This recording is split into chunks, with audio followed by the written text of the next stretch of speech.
गजाननं भूतगणादिसेवितं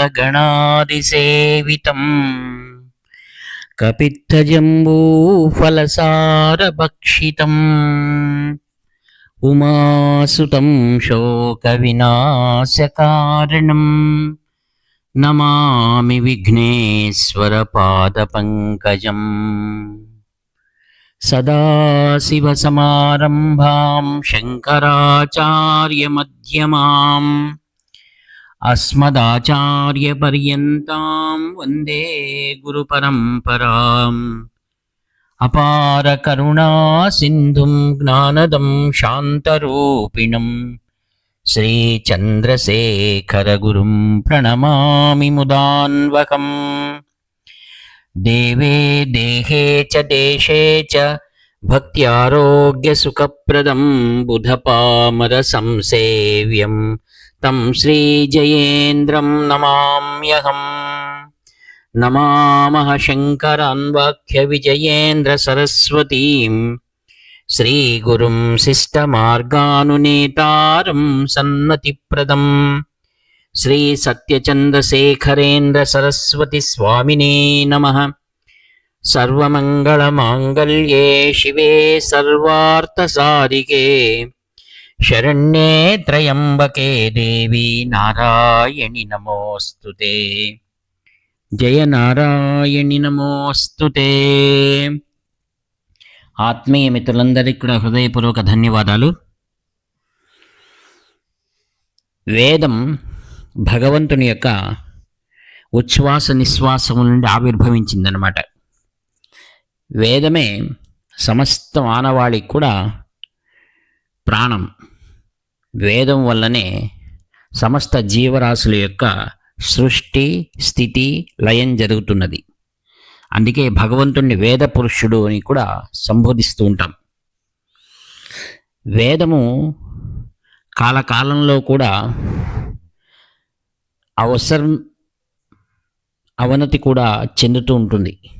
దాన్ని రక్షించడానికనే భగవంతుడు కృతయుగంలో మత్స్యావతారంగా అవతరించి వేద సంరక్షణ చేశారు. త్రేతాయుగంలో వేదం యొక్క స్వరూపమైనటువంటి యజ్ఞములు ఏవైతే ఉన్నాయో వాటిని రక్షించడాని కోసం శ్రీరామచంద్రుని రూపంలో భగవంతుడు అవతరించి వేద ధర్మమైనటువంటి యజ్ఞయాగాలను రక్షించాడు. ద్వాపరయుగంలో శ్రీకృష్ణ భగవానుడు న్యాయము, నీతి, ధర్మము వీటిని కుబుద్ధుల నుండి రక్షించడం కోసం కురుక్షేత్ర రణసంగ్రామాన్నే ఆయన కొనసాగించాడు.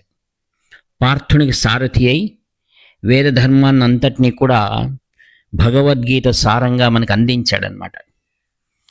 అనగా ద్వాపరయుగంలో వ్రతములు, అర్చనలు, పూజలు పరిపాటి అయి ఉన్నాయి. ఆ కాలంలోనే ఆ యొక్క సంపూర్ణమైన అవతారాలన్నీ కూడా పరిపూర్ణమవుతూ వచ్చాయి, 10 అవతారాలు. తదనంతరం ఆ యొక్క వేదవ్యాస మహర్షి గురు పరంపర మనకు మొదలైంది. ఆ యొక్క గురు పరంపరలో ఆయన కుమారుడైనటువంటి సుఖ మహర్షి పరమ పవిత్రమైనటువంటి భాగవత ధర్మాలన్నింటినీ కూడా పరీక్షిత్ మహారాజుకు శ్రవణం చేయించాడు. దీని ఉద్దేశం ఏమనగా వేదం యొక్క స్వరూపమే భాగవతాది గ్రంథాలు. వేదవ్యాస మహర్షి ఆ యొక్క వేదములన్నింటినీ కూడా పరిష్కరించి వేదవ్యాసుడు అనిపించుకున్నారు. ఆయన పురాణములను లెక్కించాడు. మనకు భాగవతంలో అనేకమైన ధర్మరహస్యాలు మనకు తెలిసి వస్తాయి. మహాభారతంలో ముఖ్యమైనటువంటిది మనం అందుకునే విషయం భగవద్గీత. ఉపనిషత్తులకు బ్రహ్మసూత్రములు, భగవద్గీత వీటిని ప్రస్థానత్రయములు అని అంటారు. ఈ వాంగ్మయాన్నంతటికి కూడా కాంచి కామకోటి స్థాపించినటువంటి ఆదిగురు శంకర భగవత్పాదాచార్యుల వారు భాష్యం రాసి జగద్గురు అయ్యాడనమాట ఆయన. అనగా ఈ యొక్క కలియుగంలో మనకు భగవంతుడు అవతారం ఏదనగా గురుస్వరూపమే. నాడు ఆదిగురు శంకర భగవత్పాదుల నుండి నేటి వరకు 71 పీఠాధిపతులు శ్రీ సత్యచంద్రశేఖరేంద్ర సరస్వాముల వారు కూడా అవిచ్ఛిన్న పరంపర కొనసాగుతూ ఉందన్నమాట.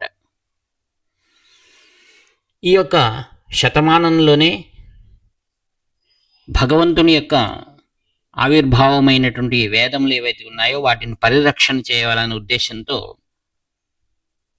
ఆదిగురు శంకర్ల యొక్క ప్రతిస్వరూపమైనటువంటి శ్రీ శ్రీ శ్రీ చంద్రశేఖరేంద్ర సరస్వతి మహాస్వాముల వారు అనవరత కృషి చేశారు. ఆయన వేద పరిపోషణకే అవతరించారా అన్నట్టుగా బద్ధ కంకణులై క్షీణిస్తున్నటువంటి వేద శాఖలన్నింటినీ కూడా ఆయన పునర్జీవింపజేశారనమాట. ఆయన కాలంలో ఉన్నటువంటి రాజకీయ పరిణామాలు మనం అన్నింటినీ ఒకసారి విశ్లేషణ చేసుకుంటే ఎట్టి కఠిన పరిస్థితుల్లో ఆయన దేశమంతటినీ కూడా ముమ్మారు పాదచారియే సంచరించి వేదాన్ని కాపాడవలసినటువంటి బ్రాహ్మణులందరినీ జాగృతపరచడం కోసం ఆయన ఎంతో కృషి చేశారు. సనాతన ధర్మం బ్రాహ్మణులందరూ ప్రతిఫలారహితులై వేదాధ్యయనం చేయాలని శాసిస్తుంది. అయితే మహారాజులు అంతరించిన తర్వాత ధర్మాన్ని రక్షించేటువంటి వారు కొరతై తదనంతరం మ్లేంఛులు విదేశీ పాలకులు ఈ యొక్క పవిత్రమైన భారతదేశాన్ని ఆక్రమించుకొని పరిపాలించొచ్చారన్నమాట. విదేశీ పాలకులు దౌర్జన్యంతో సనాతనమైనటువంటి హిందూ జాతినంతటి కూడా నిర్వీర్యం చేస్తూ వచ్చారు. ఆయా సందర్భాల్లో వేదానికి రక్షణ అనేది చాలా కొరత అయిపోయింది.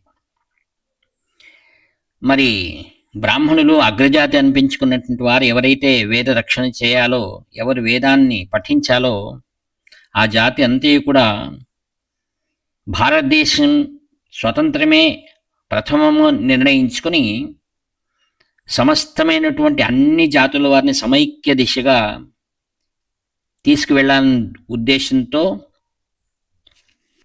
కృషి చేశారు.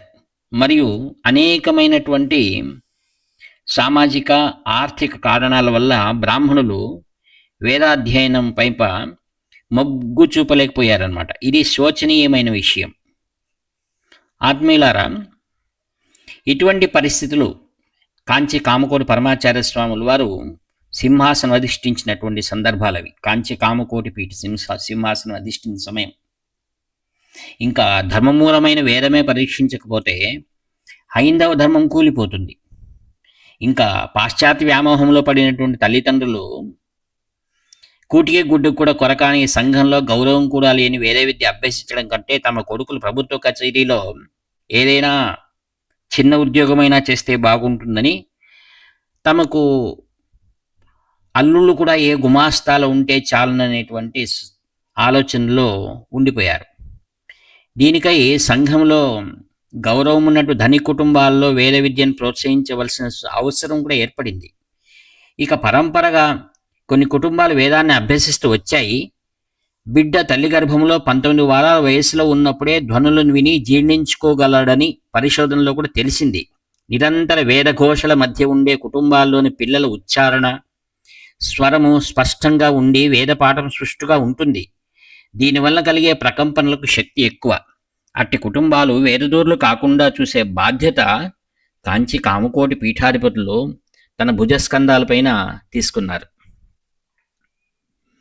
నిత్యము వేదాన్ని అభ్యసించడమే కాదు, దానిలో చెప్పబడిన కర్మను కూడా అనుష్ఠించినప్పుడే ప్రపంచానికి భద్రత చేకూరుతుంది. అదిగాక లౌకికులుగా కాలం గడుపుతున్న వారింట్లో కూడా నిత్య కర్మానుష్ఠానాలు నైమిత్తిక కర్మలు సరిగా జరిగేందుకు తగిన ఆచారాలను తయారు చేయవలసిన అవసరం కూడా ఏర్పడింది. ఈ కార్యాలన్నీ ద్రవ్యంతో ముడిపడి ఉన్నాయి కదా. అయితే ఈ ద్రవ్యాన్ని మహాస్వామి వారు ఎవరి నుండి అర్థించారనే విషయమే ప్రాముఖ్యతను సంతరించుకుందనమాట. ఎవరికైతే వేదాభ్యాసము నిష్కారణమైన విధిగా చెప్పబడి ఉన్నదో, ఎవరైతే తమ విధిని విస్మరించి ఇతర వృత్తులను చేపట్టారో వారికి వేద పోషణ ముఖ్య విధిగా మహాస్వామి వారు నిర్దేశించారు. వేదరక్షణ నిధి కేవలం ఇటువంటి వారి వద్దనే చందాలు స్వీకరిస్తుంది. దీనికి వేదరక్షణ నిధి అని ఏర్పాటు చేశారు ఆయన అయ్యంగార్ అనేటువంటి ఒకరిని గొప్ప లాయర్. ఆయన యొక్క సేవను బాగా ఉపయోగించుకున్నారు శ్రీవారు. వీరి ద్వారా అలా చందా ఇయ్యడానికి వెళ్ళిన భక్తులను స్వామివారు వేరొక విధంగా పరీక్షించేవారు కూడా. నీ పిల్లల్ని వేద విద్యలో ఎందుకు ప్రవేశపెట్టవు అని ప్రశ్నించేవారు. అలా ప్రశ్నించబడి తమ పిల్లల్ని వేద విద్యలో ప్రవేశపెట్టిన వారు కూడా ఉన్నారు. ఈ విషయమై సద్గురు శివానందమూర్తి గారు ఒక సంఘటనను మెలకు వేసుకుంటారు. వారు హైదరాబాద్లో పూజ అయిన తర్వాత తీర్థమిస్తూ ఆగంతుకుల సమస్యలను విని పరిష్కార మార్గాలు సూచిస్తుండేవారు. ఒకరోజు 75 ఏళ్ల వ్యక్తి శ్రీ సద్గురు శివానందమూర్తి గారికి నమస్కరించారు. గురువుగారు తీర్థమిచ్చి ఆయన ఏదో అడగబోతున్నారని ఎదురు చూస్తూ ఉన్నారు. తమను 15 సంవత్సరాల క్రితం కంచి మహాస్వామి వారి దగ్గర సతారులో మిమ్మల్ని కలిశాను, జ్ఞాపకం ఉందా అన్నారు. అవును, లీలగా జ్ఞాపకం వస్తుంది అన్నారు.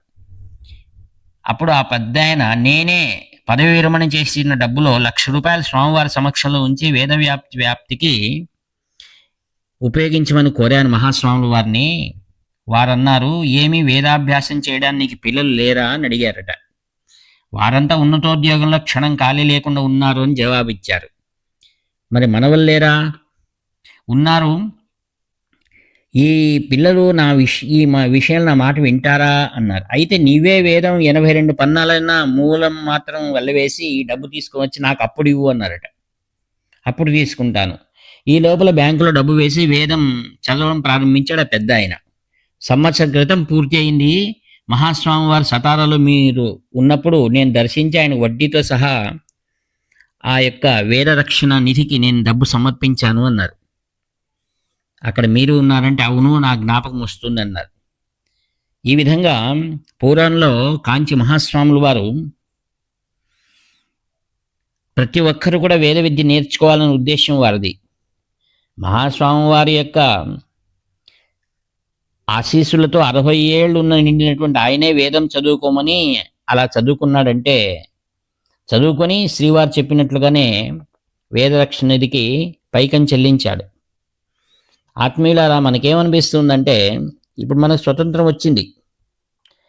మనం ఎంతో బాధ్యతగా ప్రతి ఒక్కరు కూడా అందరికీ అనుకూలమైనటువంటి సౌఖ్యాలు భగవంతుని ద్వారా అనుగ్రహం ద్వారా లభ్యమైంది. మరి వేదాన్ని మనం ఈ నేడు కూడా మనం పోషించాల్సి ఉంది. వేద విద్య కావాల్సిన వారు చాలా చక్కగా చదువుకుంటున్న మాట వాస్తవమే. అయితే మన పిల్లలను కూడా వేద విద్యలో అభ్యసించడానికి మనం ప్రయత్నం చేయాలి. తదనంతరం వేదరక్షణ నిధికి కూడా మనం ఇతోధికంగా సహాయాన్ని అందించాలని ప్రార్థిస్తున్నాను అన్నమాట. కాంచి కామకోటి పీఠంలో నిత్యం వేదపారాయణకు మరియు ఆ సేవలో పాల్గొనేటువంటి వారికి కూడా శ్రీ శంకర విజయేంద్ర సరస్వాముల వారు పూర్ణ ఆశీస్సులు అందిస్తూ ఆ ధనానంతరం సద్వినియోగం చేస్తూ వేద రక్షణకై కృషి చేస్తున్నారు.